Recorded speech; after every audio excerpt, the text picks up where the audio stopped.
Hello everyone, welcome back. This is Bazdawg once again. And riding a horse.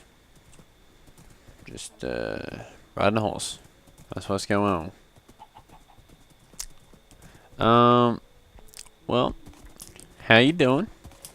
That's good. Today we're gonna have a look at a brand new build that I just finished. Not the first time I've built one of these. But yeah, we're gonna run over to my silverfish farm. We're going to utilize this. Oh Jesus, that's gonna be loud. And by the way, it's hostile creatures for minecarts. Nope, it's not anymore. I take it back. Players. Ah, alright, it's players. Cool. Okay. Oh, also the new snapshot has funky equipment slot shenanigans going on, but whatever. That's not all the purpose of this video. Yes, so we're gonna ride this minecart to the usual spot, and when we get there, I want to give you a tour around. Okay, I'll see you there. Alrighty, guys, here we are. As you can see, we no longer just go off and do a crappy little duvallaki over there. We now have a nice little area here. It's nothing crazy, but it's nice. Oh yeah. Hang on. Alright, there we go. Okay. Does that affect when I hit the ground with the pulse? Okay, it does. Okay. Yeah, this is what I've made. It's an entrance and exit now. I guess I'll show you. It is a boat elevator. Hit the button, and we're away. And turn itself off when you leave. Yes, I will let that boat go. I do not need it. What happens if you stack boats underneath each other? Something to try later. Okay, so yeah, here we are. Silverfish farm. At the moment, it's turned off. As you can see by the light there, it says off on it. Ooh, that's a good start. Okay, so what's going on here for all those of you who are, wanting to know? This is where the silverfish come in here. Actually,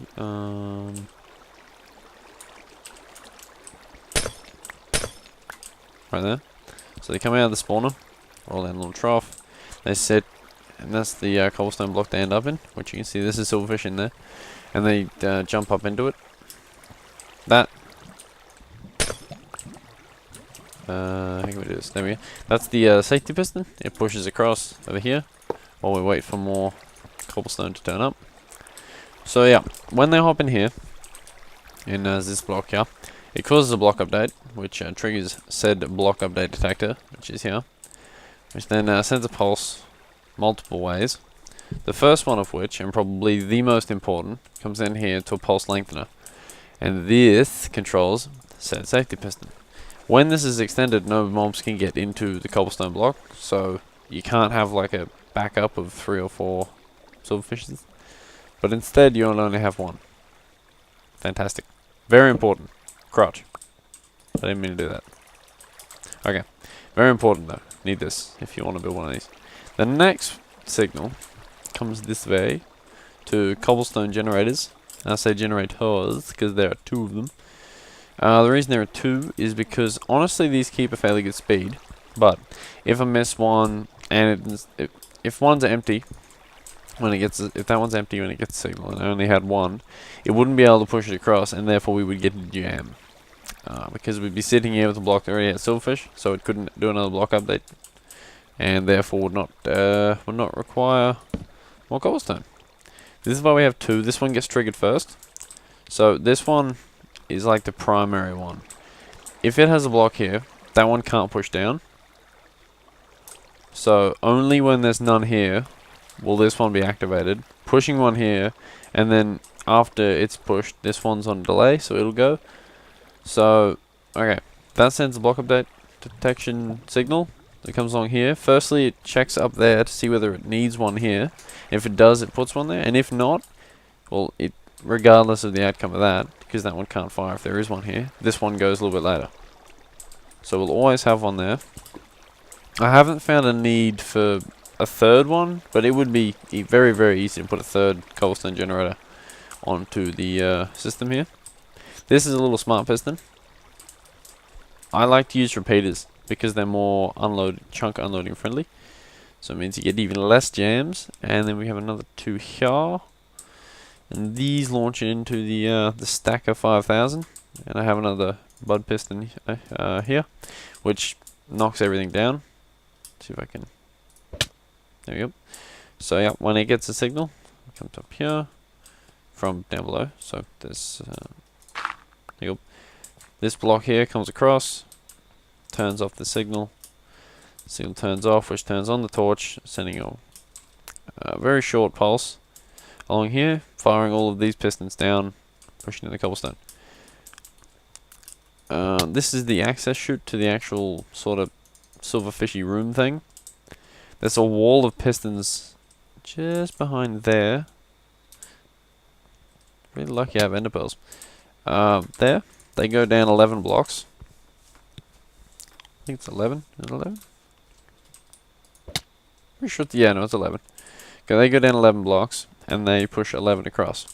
And they're the ones that I utilize. And then you see right there, right here. This is the end of it. These are all silverfish blocks. It's quite a lot in here. It ends up being 11 by 11 by 11. So it's a perfect square, or cube, if you will.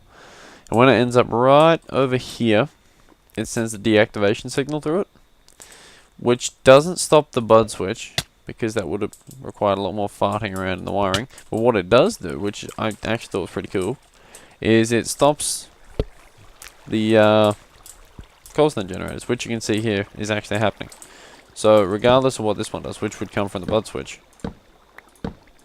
as you can see, it does nothing, because this torch here is coming from that off button, which is the same circuit as the emergency off down there, and that stops these cobblestone generators from firing.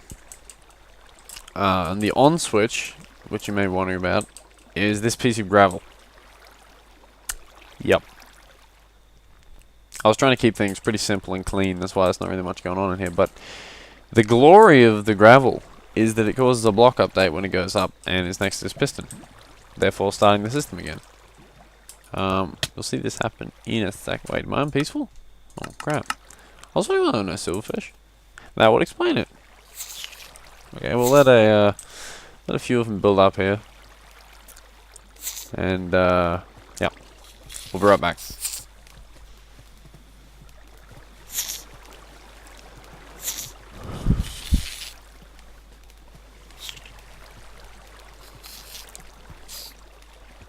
Alrighty. There's a few in there now. It's not a lot, but it'll do. And if you watch really closely... Oh, is there any way I can really show this? Alright. Quick, eat this potato. Alright, if you watch the repeater there, and those 2 lights on there... Oh, actually, you see just in the corner there, that's where the gravel should go. You saw it there for just an instant. A gravel block popped up and went away. Oh, there's another block.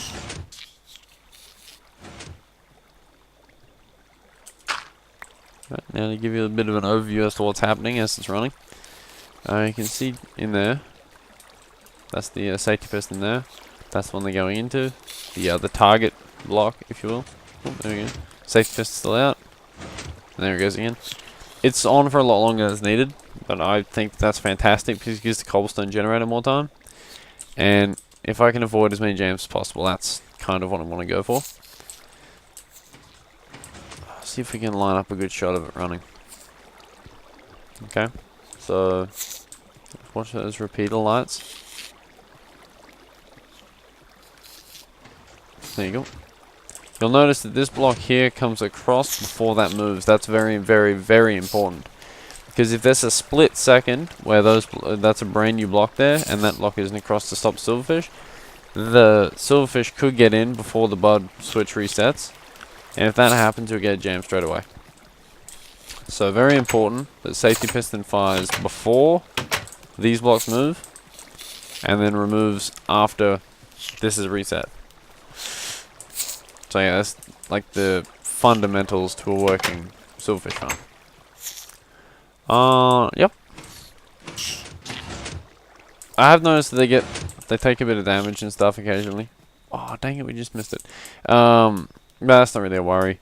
They go into blocks to get full health anyway, so.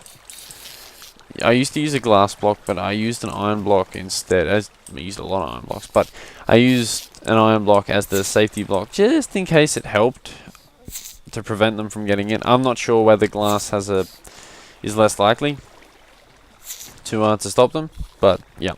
I use solid block because why not? I used to get into here through that. Used to just be sky above it.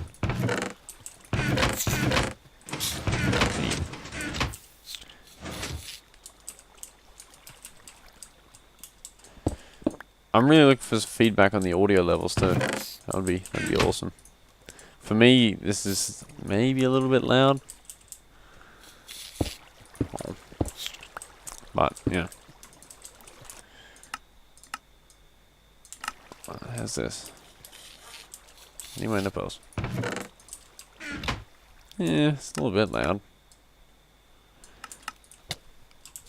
That's about comfortable for me. So, yeah, you guys let me know about that. So yes, this is my silverfish farm. This is it. What else is there to show you? Oh, I was going to put in, not right now, but eventually, probably within a couple of days or something, what this nether portal's for will be for teleporting and maneuvering the silverfish so they can do this, but for a constructive purpose.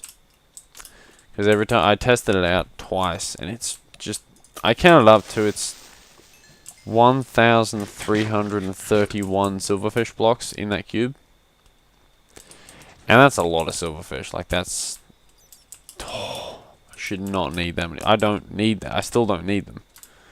Honestly, I kind of wish I didn't make it so massive. But the lag is so worth it when they mine. So worth it. That stuff down there was done by accident.